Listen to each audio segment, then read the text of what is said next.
Hi friends, how are you all? Welcome to my channel. This is Fanaya Padbala. Please watch the videos till the end without skipping. You will get basic information of the topic. So today my topic is about the morphology of the flowering plant. This is useful for the intermediate BPC students. This is the fifth chapter in the botany subject. So you have to know about what is morphology. It's a branch of biology which can deals with the form, size, structure of various organs of the living organisms. Now each and every organism is having the defined form. So we will see the structure of the plant with the diagram. The plant is consisting of different parts and also having shoot and root systems.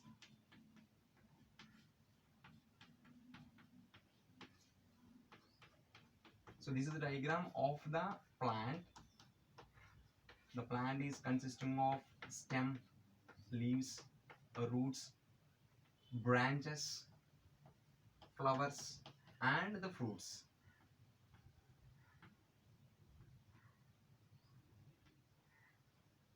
So let us see roots, stem, leaves, flowers, fruit, and next one branch. Along with this node, and here also node. Between the two nodes we are called as internode, and the fruits consisting of seeds. Fruits consisting of seeds. And we can also observe internally vascular bundles consisting of xylem and the phloem. We will discuss later about the internal parts of the plant. So this is the external parts like stem, branches, leaves, flowers, fruits, and seeds. And this shoot system is consisting of branches, leaves, flowers, and fruits. This will show the positively phototrophic, and the roots will show positively geotrophic. So in this video I want to basically discuss about the roots, types of roots, classification, examples, and the functions of the roots. So let us see the roots. So the roots are classified into three types.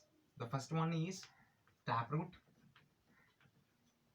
the second one is fibrous, and third one is adventitious roots.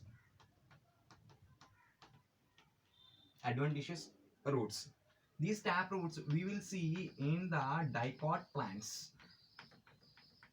Dicot means the seed is having two cotyledons, and fibrous root system you will see in the monocot plants,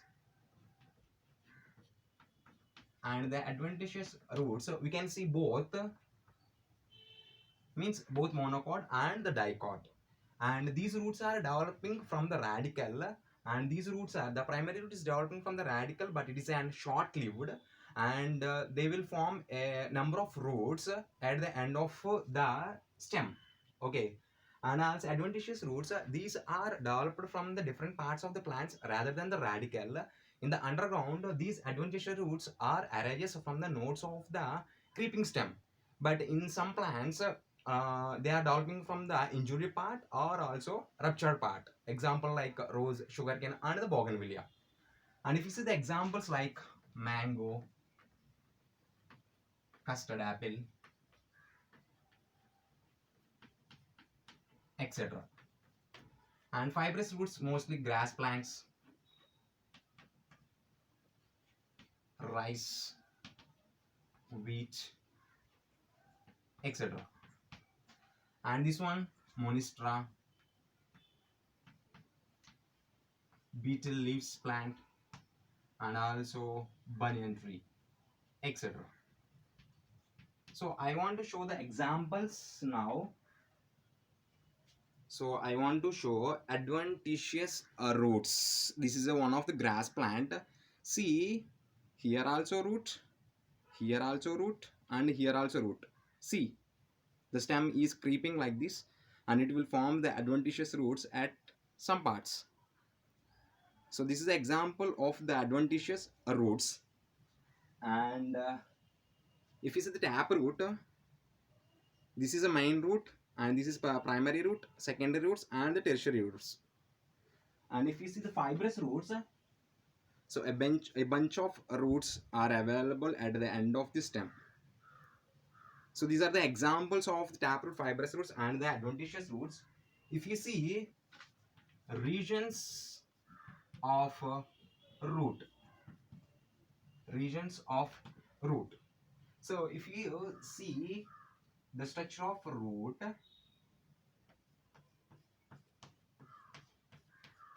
see this part we are called as a region of maturation.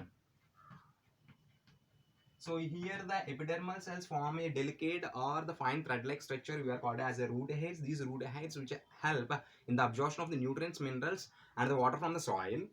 And the next to this region of elongation.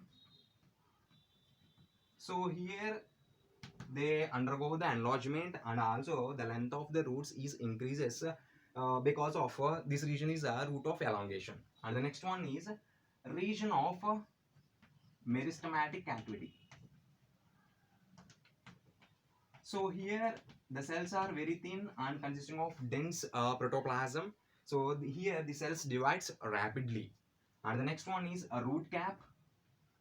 The root cap, it will give production, and also it will move deep into the soil, gives supports to the plant. So this is about the regions of the roots. And the last one but not least, functions of the root. Functions of the roots. So there is a primary function and secondary functions like anchorage of the plant parts, absorption of minerals, water, and nutrients. So along with the growth regulation,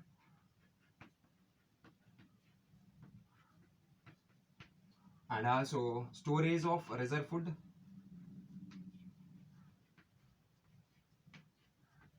along with the aeration,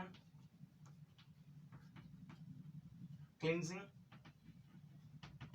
mechanical support, and balancing.